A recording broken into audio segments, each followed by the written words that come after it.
Assalamualaikum warahmatullahi wabarakatuh. Beliau Bapak Kiai Haji Imam Tantowi, yang mana beliau adalah penerus daripada Al-Mukarram Kiai Haji Masrohuddin.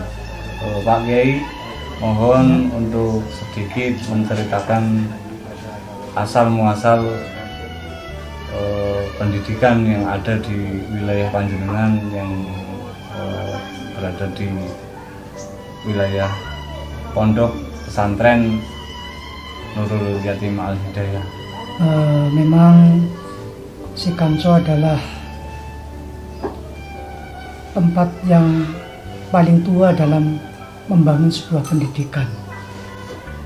Dulu bapak saya bersama para tokoh-tokoh Desa Sikanco untuk beserta alumni dari Kediri, ya, untuk membangun sebuah pendidikan yang ketika itu hanya sebuah suruk, 2 musola, yang musolanya hanya sebatas lemprakan, memakai pelupuh, ya, memakai Pelupuh yang itu pakai bambu, ya, pakai bambu. Kemudian ada pikiran, kalau begitu ditambahi karena anaknya semakin banyak, bahkan hampir 200-an lah, bukan dari Sikanco saja tapi dari Pucung Lor, kemudian dari Gunung Jaya dan sekitarnya, karena di sana belum ada pengajian. Hanyalah di sini yang pertama madrasah yang masih bentuk bangunan kayu dan bambu. Ketika itu bukan madrasah belum ibtidaiyah, masih madrasah standar rakyat lah, sekolah rakyat SR. Tempat awal adanya sekolahan di wilayah Sikanco, Grunggul Sikanco sini berarti dari sini. Dari sini. Bahkan ada yang di sini ada yang menetap atau mondok lah katakanlah. Dan mengenai sebuah nama, sekarang kan sudah ada tempat pendidikan pesantrennya, bahkan kita lihat ada les formalnya. Asal muasal nama diambil dari nama Nurul Yatim Al-Hidayah, itu kronologisnya atas pundi. Ya, bapak niku senangnya itu mandiri, dari biaya kita makan itu semua dibiayai sendiri. Tidak ada orang lain yang membantu dan ikut berpartisipasi, sehingga seolah-olah ada yang memandang itu sebuah pengucilan.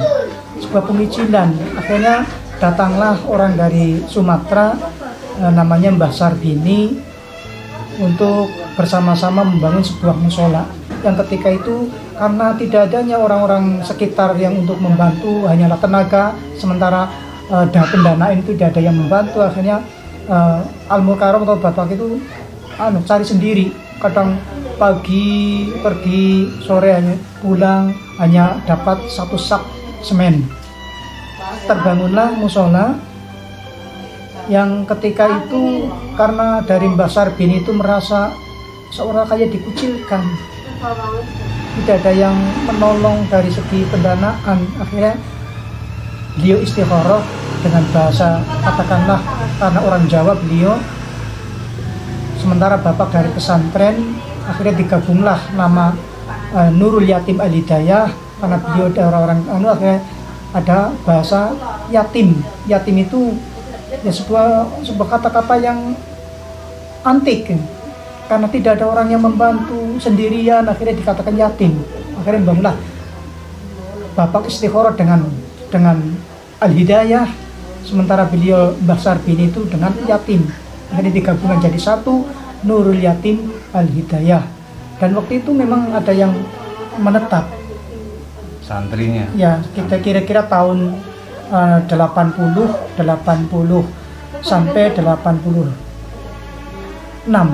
itu banyak.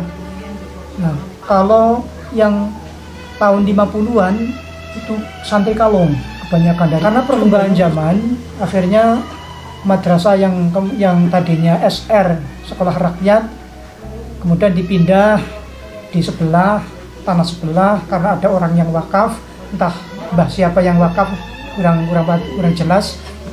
Di sebelah makam Syekh Baribin, yang ketika itu hanya masjid yang masih kecil lah masjidnya. Akhirnya dibangunlah sebuah madrasah ibtidaiyah.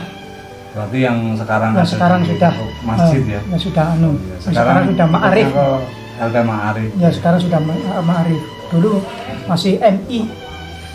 Itu dengan rembuk-rembuk akhirnya terjadilah ya, tempat sini hanya mengelola tentang pesantren, pendidikan, pengajian. Setelah perkembangan zaman sampai saat sekarang, alhamdulillah, yang dulu hanya musola Nurul Yatim Al Hidayah, karena ada sebuah himbauan dari kesepuhan supaya pesantren dibuat bangunan yang permanen, yang ketika itu belum permanen, masih nimbrung dengan bapak, kadang dibalik rumah bapak yang untuk keluarga, sementara dipetak-petak buat kamar-kamar untuk santri-santri, santri putri. Campur di antara santri dengan keluarga dalam. Alhamdulillah sekarang sudah ada bangunan yang permanen, walaupun pengajian hanya sebatas tidak 24 jam, tapi alhamdulillah dari sore jam 1 sampai ngasar ada pengajian.